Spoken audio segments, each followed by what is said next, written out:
Go. Okay.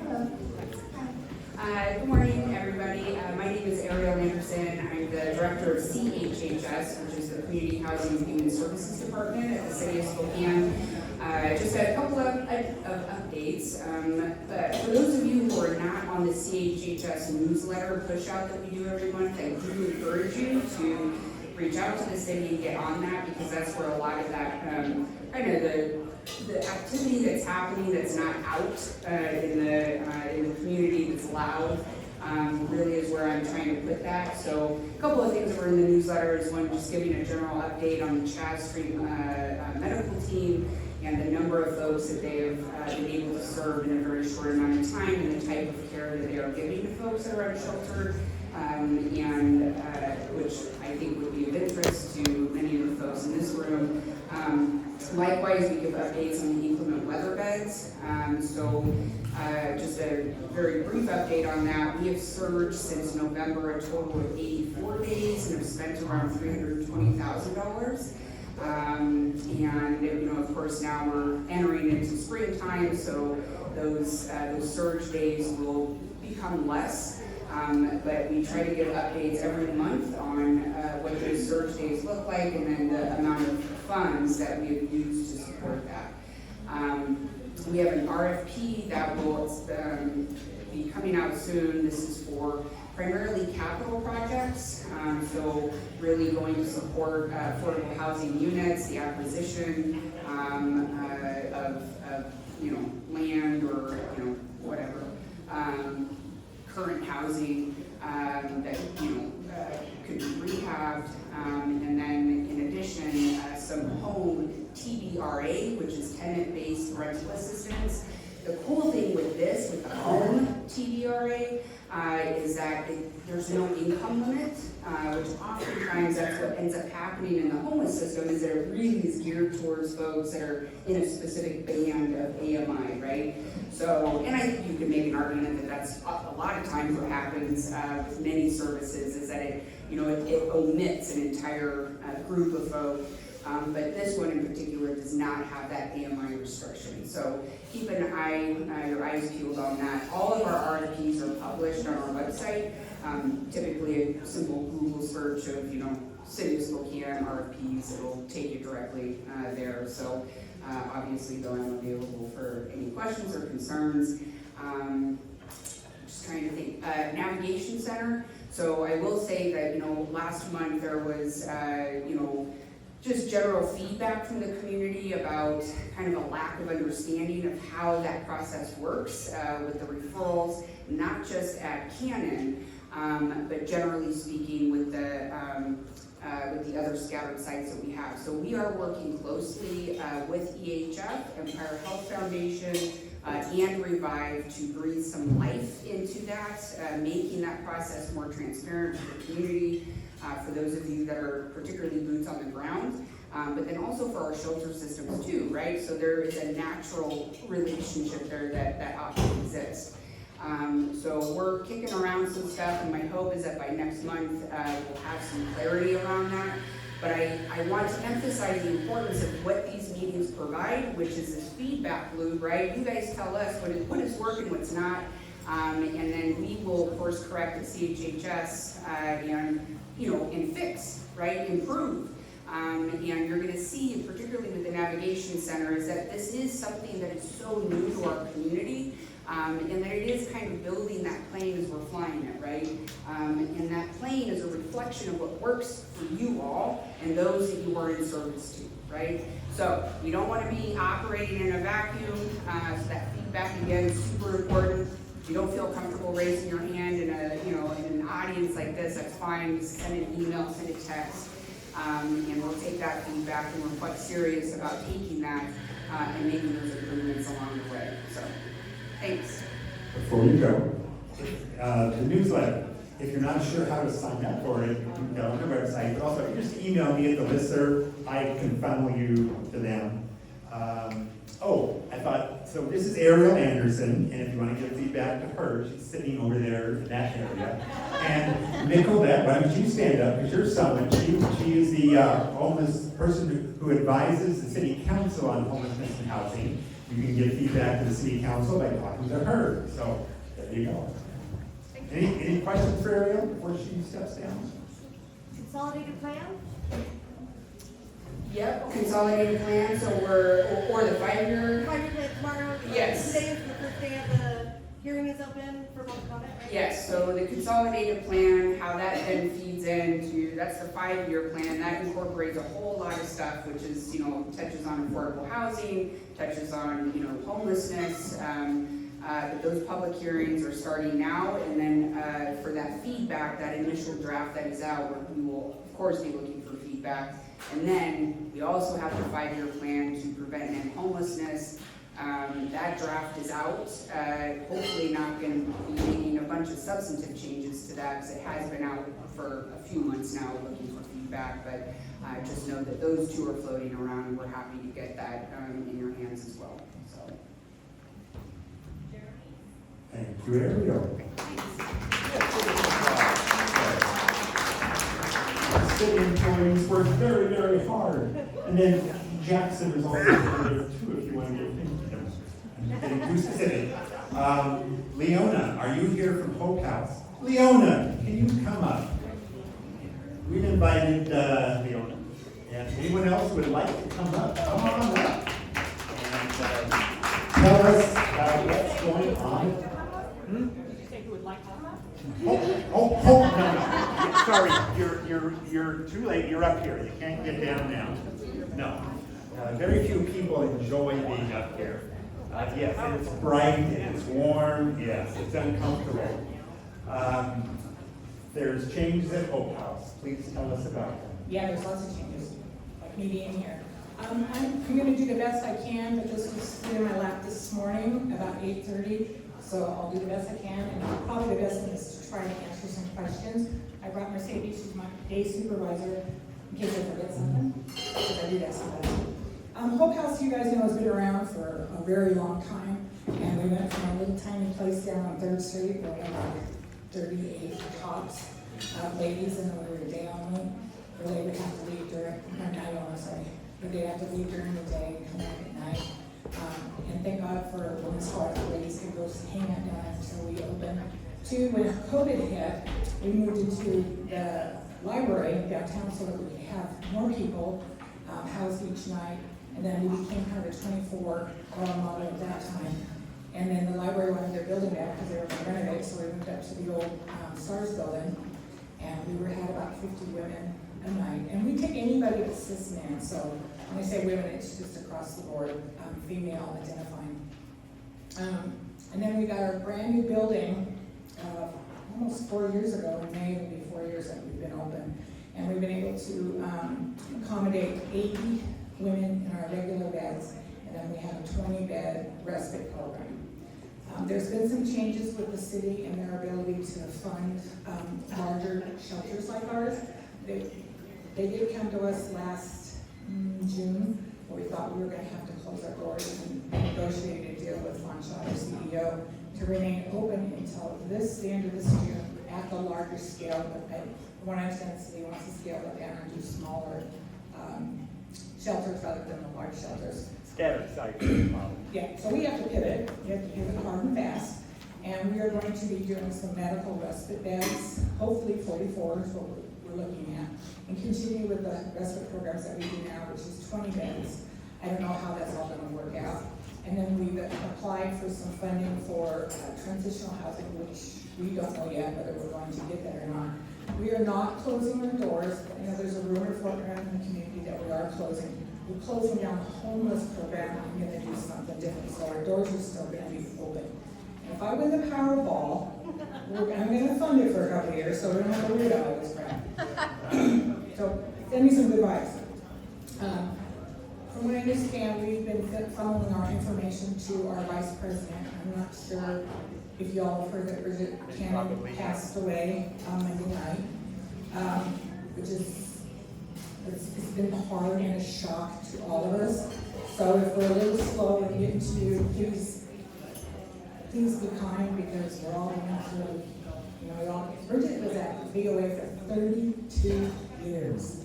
She made a huge impact in this community, and it's going to be hard. There will be a celebration of life. It's going to be at the pavilion at Riverfront Park, I believe the last Friday of this month, but more details to come. And we encourage anybody who wants, anybody who wants to come, please do. And tie-dye is the flavor, so if you have a tie-dye shirt, wear that. So last week, we got together with a bunch of our community partners.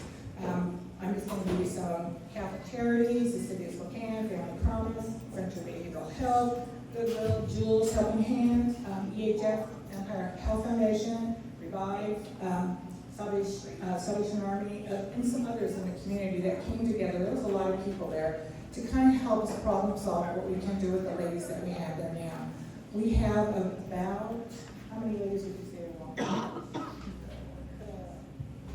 10 to 15 ladies that have been with us for years, literally years. Those are the ones that I know I'm most worried about because they're not showing any interest in wanting to move on. And then we have the people that come and go, and I'm not so worried about them because they're young and they're studying and they can figure it out. It's this set of long stairs that I'm really worried about. So we're working with the community partners to develop a plan so we can help transition these folks into the community or into their own apartment or whatever it's going to take so that they're not, come June 1st, 30th, we're not opening the door and kicking them out because that doesn't feel good at all. Some of the ladies might qualify for our respite, but like I said, we don't have the criteria yet to determine whether that's going to be a factor or not. So it was a really well-received meeting, and I got to tell you what, I don't live in Spokane, but I was proud to be in Spokane that day, from the amount of people that came to the table.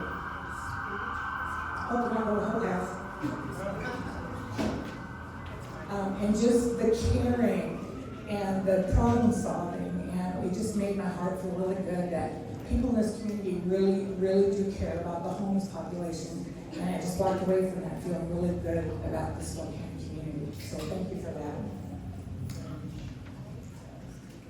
So one of our biggest groups is we have about 30 ladies that are 60 plus years old with us for various reasons. And I think that's the group I'm most worried about at this point. We do have several with disabilities, and after talking with Carrie Stevens with Home Day Service, we're trying to work together so that we can hopefully get these folks into a good, safe place. Let's see what else. I'm working with Jan at YWCA for victims of domestic violence, sexual assault, trafficking, those kinds of things, to help them get somewhere safe. And then we do have a handful of residents that are working, so we're hoping maybe we can have, get a couple of them together, maybe they can rent some place together, and we'll see how it goes. And then we do have a group of ladies that have no income, waiting for Social Security disability, or they've applied for it, they've been denied a couple times, or just don't have any income at all. So we'll continue to work with them. If anybody has any great ideas, we'd really like to hear. If you know any programs out there that we didn't mention that might be able to help facilitate moving these folks along, we would really appreciate it. We said we want to have June 30th get here, and we've got a place for people to go. That's just hard for me. We do have a transition plan, sort of, to try to have everybody out wherever they're going by mid to late June. June 30th is our drop dead date, so that's what we're aiming for. We're not closing, we're just changing the model. Maybe someday it will change back, who knows? I'm open for questions.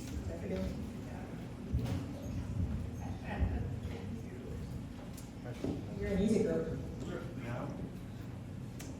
Well, it's a huge, there's a huge joy. Of course, Ariel has something to say. There we go. That's okay. So I do want to make just a very slight correction that the city is not moving away from funding existing congregate shelter. What had occurred, my that, you know, the emergency shelter model that DOA had, that, you know, to maintain its fidelity needed to move to something different. And so that really is where that was born from. But clearly, I mean, there's, you know, Truth Ministries is still here, HOC is still here. So we recognize the value that existing congregate plays while simultaneously walking side by side with the scattered site. So.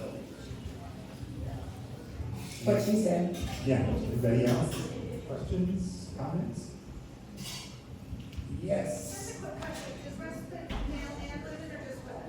From what I understand, it's probably going to go forward once we change the law. Well, I would like to ask you guys to join me in giving an incredible round of applause for these ladies and what Hope House has done for decades.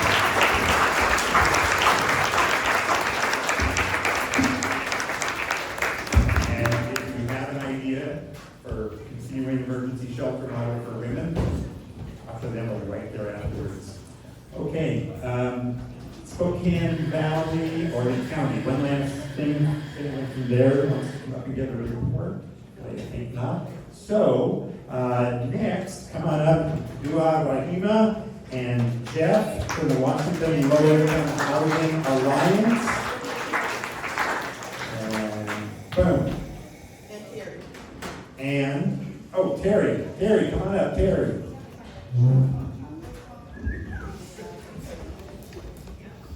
Here's the clicker. Oh, sure, thanks.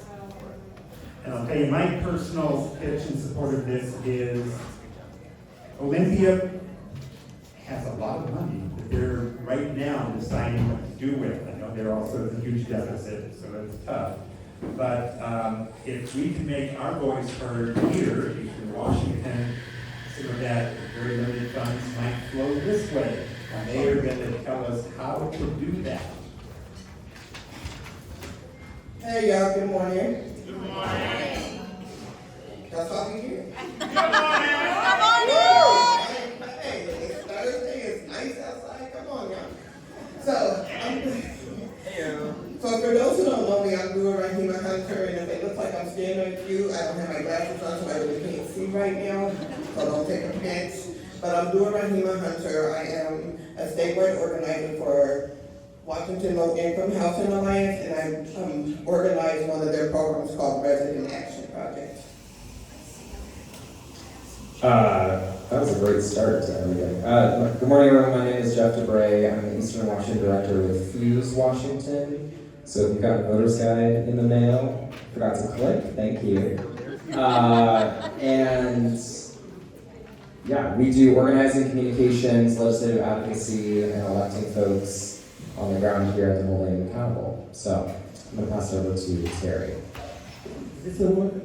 Hi, I'm Terry Anderson, and I am the director for our Spokane office of the Tenants Union of Washington State, and I am currently serving as the interim executive director for our statewide organization. The Tenants Union was founded in 1977 by tenants who were being displaced in downtown Seattle, and we have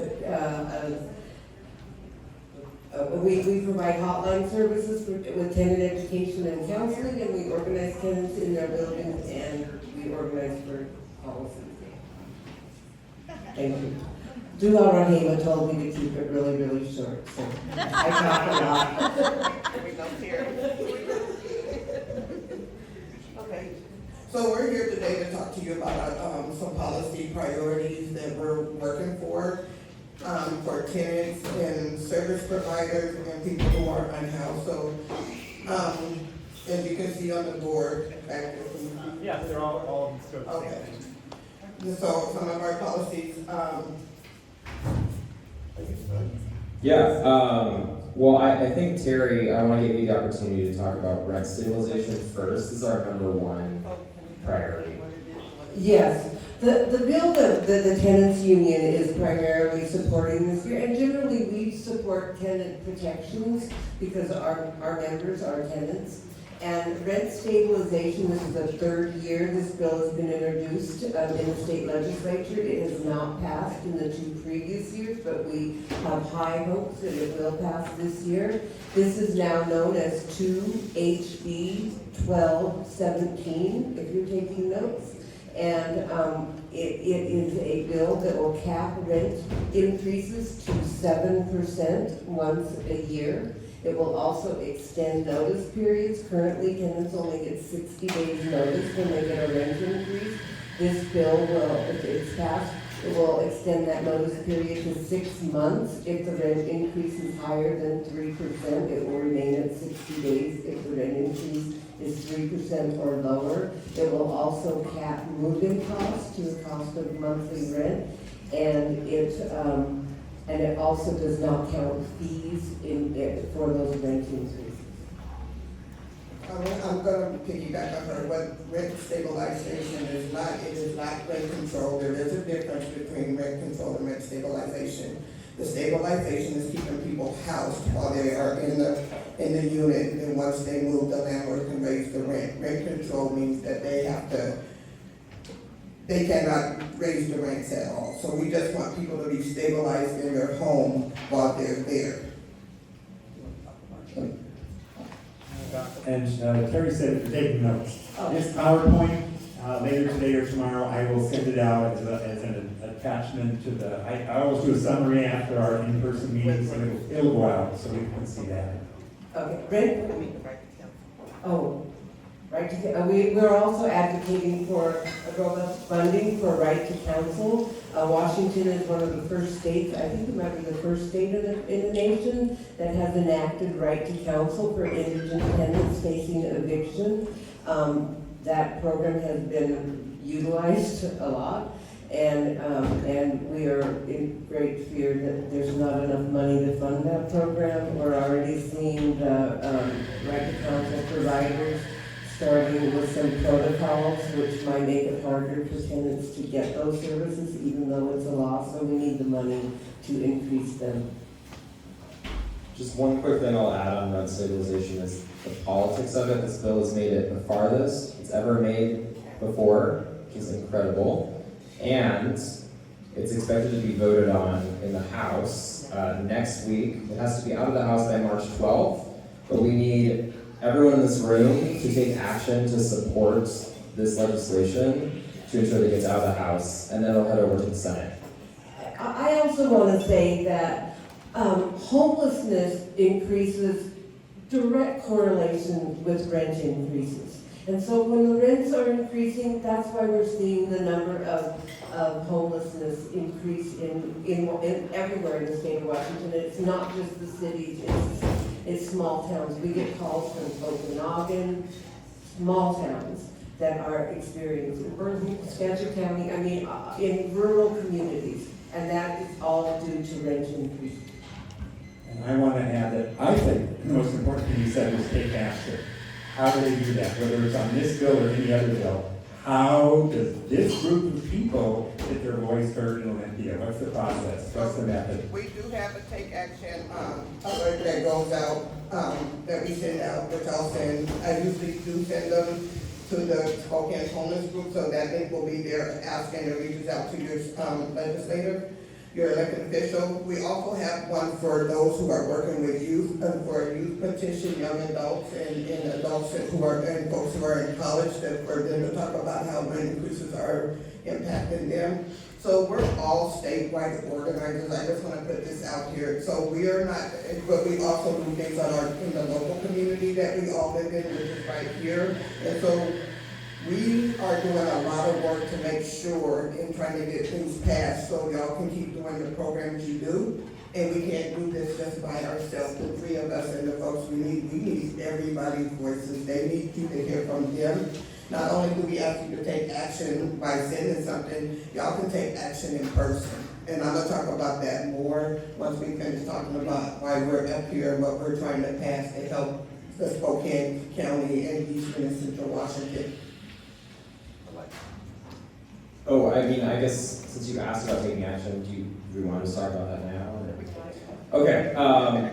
So for rent stabilization, there's a couple steps up here around, you can contact your legislator, you can testify or sign a pro or con of the bill. I'm gonna skip ahead and just go right here. If people have their phone and they wanna take action right now to support rent stabilization, the Washington Low-Income Housing Alliance put together a QR code link here that will contact your house member in support of rent stabilization. So And we're this gonna pause for 2 minutes So- while y'all do it. let you do it. We'll watch you do it. How about that? And we're gonna walk around the room. And while you're doing that, you can also go to www.tenantsunion.org and become a member. It does not cost anything to become a member of the Tenants Union, and it's right on our webpage. You click a button, fill out a form. If you agree with our values and our principles, then you are a member of the Tenants Union. Once you are a member, we will send out action alerts, we send out emails on how you can sign in pro for these bills, how you can, we have legislator locators, so if you don't know who your legislator is, you can click on that, we make it very easy, so that's the other thing you can do. Well, just a suggestion, everybody in this room, I think, most of you are extremely busy just getting your work done every day. Maybe put on your calendar a 1 hour time slot where you reserve, I'm gonna do lobbying. This is my 1 hour when I'm gonna go look on the various websites, I'm gonna find out what's going on, state, local, federal, and do my lobbying work. It can have a huge impact. So while you're taking action, let's go to the slide, let's talk about how you can go in person. So Friday, I have been planning how homeless, so like I said, I work for the Alliance, and our Housing and Homeless Advocacy Days is one of the hugest lobby groups that go up there to Olympia every year. Last year, we had over 500 people, and we're almost hitting that mark. We're at like 400 and something. If y'all sign up, we'll be a little bit over 500, and by next week, we'll probably be at 700. And it's so powerful to be in space with hundreds and hundreds of people around housing issues across the state, right? Because we're impacted, Bellingham is impacted, Vancouver's impacted, Okanagan is impacted, Moses Lake is impacted, Yakima is impacted. Everybody is impacted by housing and unhoused issues, right? So you can click on there, sign up for HEAD. We do have 2 buses that will take you. You gotta get up at 5 a.m. It's gonna be worth it because you can sleep on a comfortable bus, watch TV, and you'll be with other housing advocates, and you'll learn a lot. And 5 a.m. is not a problem, really. It's not. If y'all been walking with Gary, you can just walk right to grocery outlet and get on the bus and sleep. And then get there, hang out with all of us. And other people across the state will have a rally. You'll hear from elected officials. We got amazing chants. We got a live performance. You'll talk to your elected officials. You'll get lunch, and then we're gonna send you back home. So if you get on the bus, you'll get a ride back, and you'll have dinner will be provided for you as well. Thanks to our great funders, Empire Health Community Action Fund for the buses. So there y'all will go. And I'm gonna snow because I always check to see where we're at. How many people we got in here? I know the organizer, have at least 10 people gotta sign up down here. So make sure you sign up, and then like I said, I'm the organizer for Resident Action Project, which is a group of folks with that experience, because I'm all about amplifying the voice of those with the expertise, right? How many people have been impacted by some type of housing issues? How many people work with people that are impacted by housing issues? All right, so it's like, so we work with people who are impacted by housing injustice, who have been homeless, who have housing in. How many people are housing insecure right now? Because we're all really just one paycheck away from being homeless. Let something happen, we're gonna be all gassed out, excuse my language, right? So, and we also work with service providers like y'all, and we use our voices to make change. And so RAP is a little different because we go beyond the state, because we are also part of a national housing coalition. So we work on the local level, the state level, and the national level around housing justice. I'll just add that you won't be going to Olympia alone at all. I know that Tenants Union is taking folks, obviously, Rahima and Infuse taking a team as well. So you have whole crew supporting you. I think we'll end, maybe, do you want to talk a little Oh, bit? I just have one quick thing. The tenants union is putting together, talking points. So if you get on that bus, everybody can get some talking points so you can know some of the things that you can emphasize when you're talking with legislators. And I can send that out to anybody if you want them all. Okay, now back to the bills. Questions? Any questions before we go back to our priorities and why we're going up to Olympia? Questions? Okay. So I'm gonna talk about House Bill 1380, which is the one that protects people who are unhoused. It's called I have to have a card or I'll be all over the place. The Safe Space, Safe Community Act, it protects the right of those who are unhoused. And it gives, right now it has passed out of the House of Appropriations and is now in the rules waiting to get voted on. This bill will provide guideposts for local local government. I will try to look, I do stubborn. Local government and challenges making them, giving them the right to be able to maintain and regulate projects for residents, especially those who are getting criminalized because of lack of services and housing. So House Bill 1380, remember that one?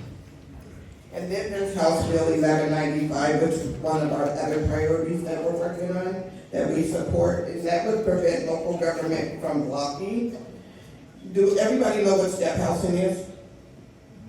So step housing is things like shelters, emergency shelters, transitional housing, supportive housing, and emergency housing and shelters. So to block government from those being built in our community. So that's a very important bill because we know that is what's needed here in Spokane, right? Right? Right. Yes. Y'all don't think the folks need a place to stay? I believe it 100% they do. Okay. What's your name? My name is Rob. I better see your name on that list.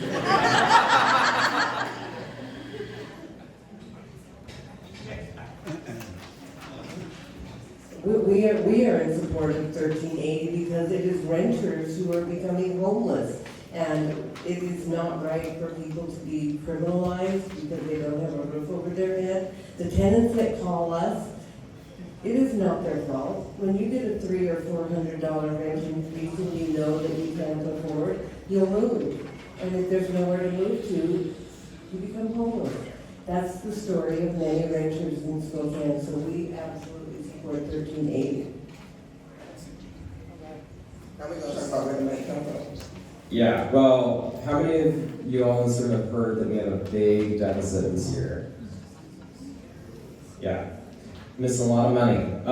We are in about a $12 to $15 billion deficit in Washington, and there's a lot of talk from different agencies that to solve this deficit, we got to make cuts. And I think it's really interesting when that's the solution, when we also have one of the most upside-down tax systems in the country.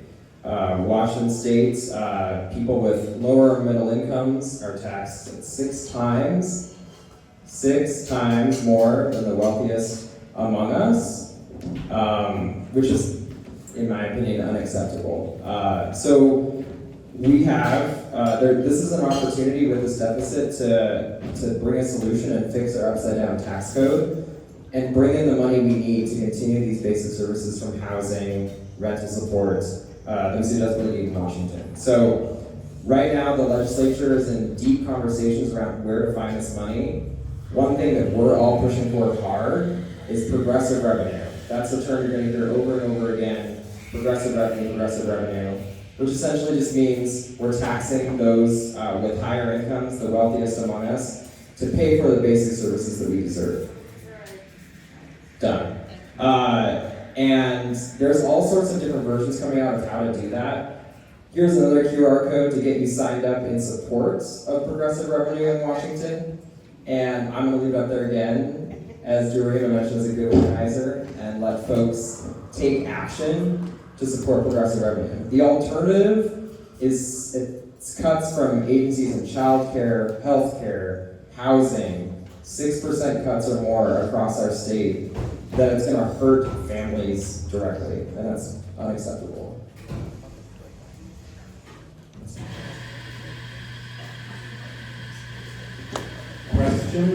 Questions on that? It isn't a question, but 2 weeks ago I was at Lobby Day. And how many of you have been to Lobby Day? It is one of the most exciting days That's in what your I'm life. thinking, will you tell them? Yeah, and I got to meet with 3 of them that are not in the same party as I am. I got 20 minutes alone with votes. And I am so concerned of all the federal employees that have lost their lives. If you don't have a paycheck, we see nothing yet. And it is so exciting because they keep count on the pros and cons. Yes. So every time you do a pro, and if you've met with your elected official or any of them on the other side, I mean, we've got a problem. Only those of us that have a house paid for and know how to live on no money and be wealthy. Okay. No, thank you, we really appreciate that. And It's League of like- Women Voters, FU. Because we think that you mentioned that cuts on the federal level, so the least we can do is make sure that Washington is safe, right? That we can do whatever we can do for our state. So, you coming up too on Friday? Me, no, I can't go this time. Okay. I'm gonna go alone, kinda. But when you go with that many people, they just watch you. Right, they be afraid. And you- They be afraid of us, like, look, they hate to see us coming. Not the good one. Susie, your voice alone counts about 100 other voices. So, thank you for that. Any other questions?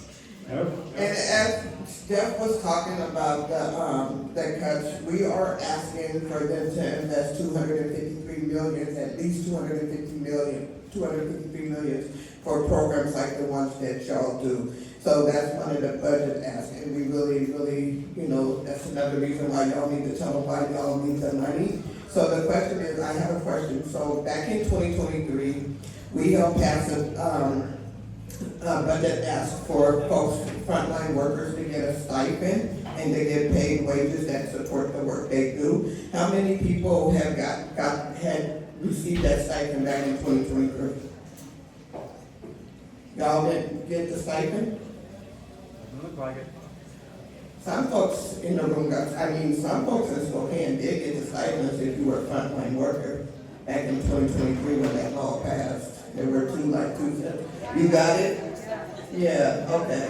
So we help pass that. So we always also talk about in the budget to make sure y'all are getting the local wages to support the work you do, because the work you do is hard. I used to be a case manager, and I worked in transitional, worked with the veterans both here in King County and in Spokane County with kids and family and supportive services, and I know what it feels like. I've been on that side where I had the VC services too, so I know what it looks like on both sides. So that's kind of why I do the work I do, because it becomes generational at times, and I'm gonna stop that.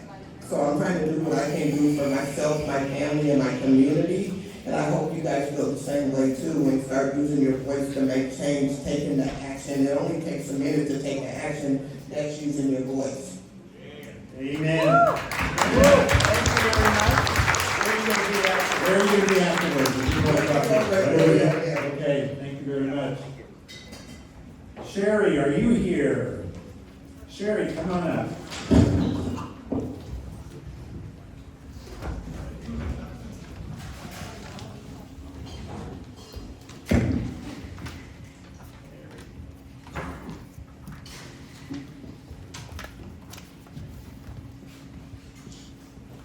Go for it. Hi everybody, I'm Sherry Gunstein. I'm founder and director of Spokane Valley Community Advocates. Most of you know what we do out there. I am here on behalf of the League of Women Voters of the Spokane area. I am the chair of the Affordable Housing and Homeless Solutions Committee. It's a mouthful. We are hosting our March general meeting next Tuesday. It will be at the Hive. I have sent out a coalition email this morning. Huh? Hilliard. Oh, sorry. It's at the Hilliard Library. Doors open at 4:30. The event is at 5. We will put that out on the, we'll put it out on the listserv, so you get the right place and time. I put out an email this morning with screenshots from our newsletter, so it is correct in there. The only correction that we have is that the city of Spokane's police chief, Paul, will be there to be able to talk. And it is... Ladies and gentlemen, let us thank our police chief for showing up to these meetings.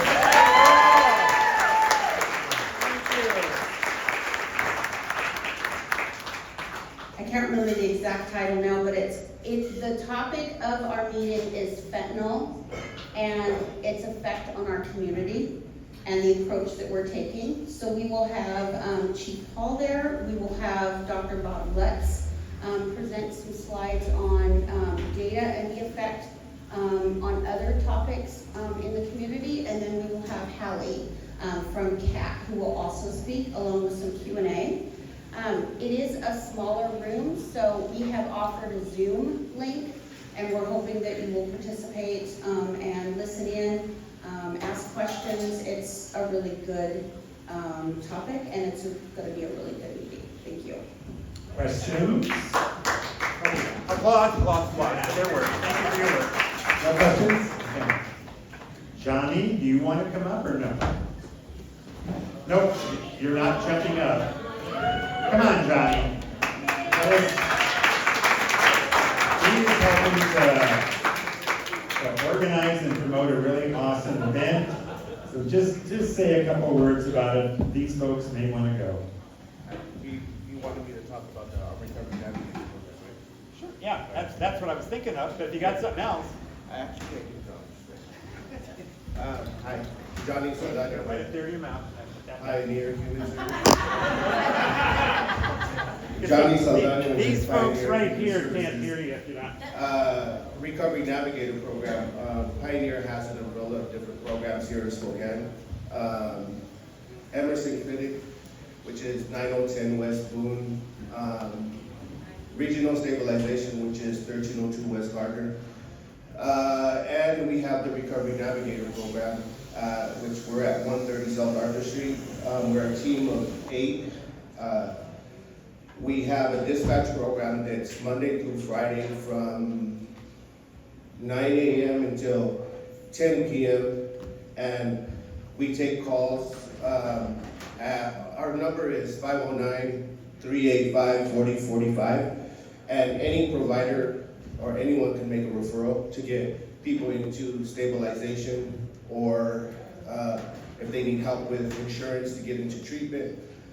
We also have resources for employment, housing. We don't do housing, but we have service dollars that we can use towards that. But I try to be careful with that because we're not housing specialists, though we can use those service dollars once they're enrolled and meeting with one of our case managers. We could use it when we do a service plan or a treatment plan with our people. We meet people where they're at, so if you call us to park, doesn't matter. We'll just go, show up, you'll let the person know, whoever answers the call, to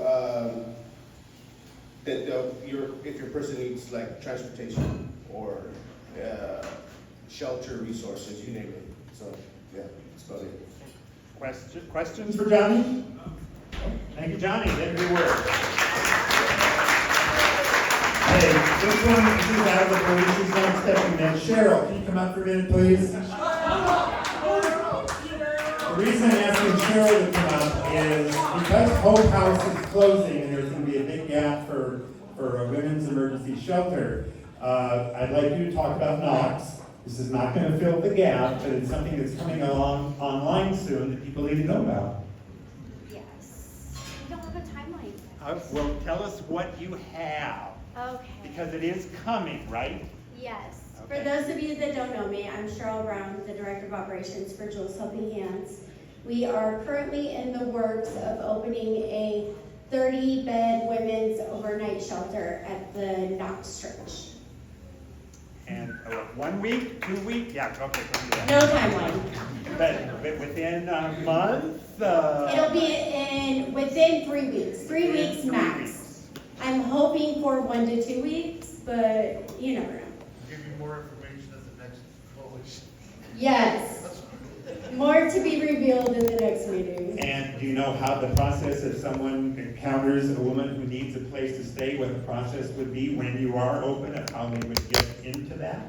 Yes, so we're going to do it similarly to our warming centers last year, where we would have the women meet us at the downtown library. We'll provide transportation to the center, and it will provide transportation back downtown when we close. And that's because we want them to be able to access Women's Hearth during the day and get those resources downtown. But you are going to be 24 hours, right, when you open, hopefully? Not No. sure. No? Okay. No, 12 hours this is an again? overnight center. Okay, overnight. We're hopeful that Hopeful. eventually it will be 24 hours, but at this time it's only overnight. Question? Questions for Cheryl? Is it with children as well or Just adult women. Anything else? Okay, thank you, Cheryl. Thank you. Sorry. Spot there. I think do we have time for anything? We got time. Anybody want to come up here and give a 30-second or 1 minute? Oh, well, someone's not shy. Now, just be aware, if I think you're going on too long, I'll cut you. So just make your point. Heads up, I'm the pastor of Northwood Christian Church, just up north here on Post and Mosley. We have a ton of space. We just have one of our group that have been using it for a long time. Move out. If you need space, office space, gathering space, whatever that looks like, come see me. I would love to talk to you about using our space. Ooh, that's a nice announcement. Anybody else want to? No, you're just walking by. Okay. Come on up. Come on up. If you want to say something, come up, because the video wants to see you. There's people out there, there's a couple hundred people who look at this on the video. Thank you for the invitation. Good morning, my name is Katie Parrish and I'm the new Community Integration Manager for Special Mobility Services here in Spokane. We've been providing transportation service all over the county for over 40 years. And I want to highlight our independent travel training program. We provide travel training to anybody who needs it to access public transportation or other transportation. Basically, you go to our website, fill out the request form, and our intake specialist will contact your clients. And we can do group trainings, and we can work with people for as long as they need. So I will leave these brochures up here, and feel free to contact us, and we'll be happy to work with you folks, okay? So if they're public transit not comfortable, they will make them comfortable. Yeah, put it on the wall. Ages 10 and up. Anybody else? Oh. Hey. My name is Cicely Thompson. I'm with Northwest Fair Housing Alliance. I just wanted to make everybody aware that Northwest Fair Housing Alliance, if we don't get any further funding, we will be closed by June. The HUD office in Seattle that covers our 10th region is already shut down, and 4 out of 6 of our agencies have already cut funding.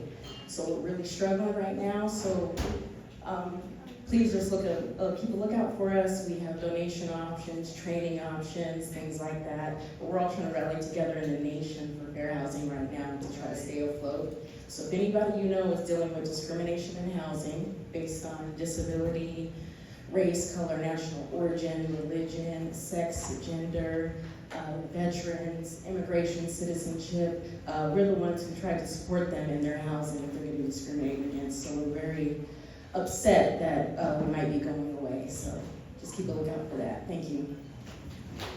Anybody else? No?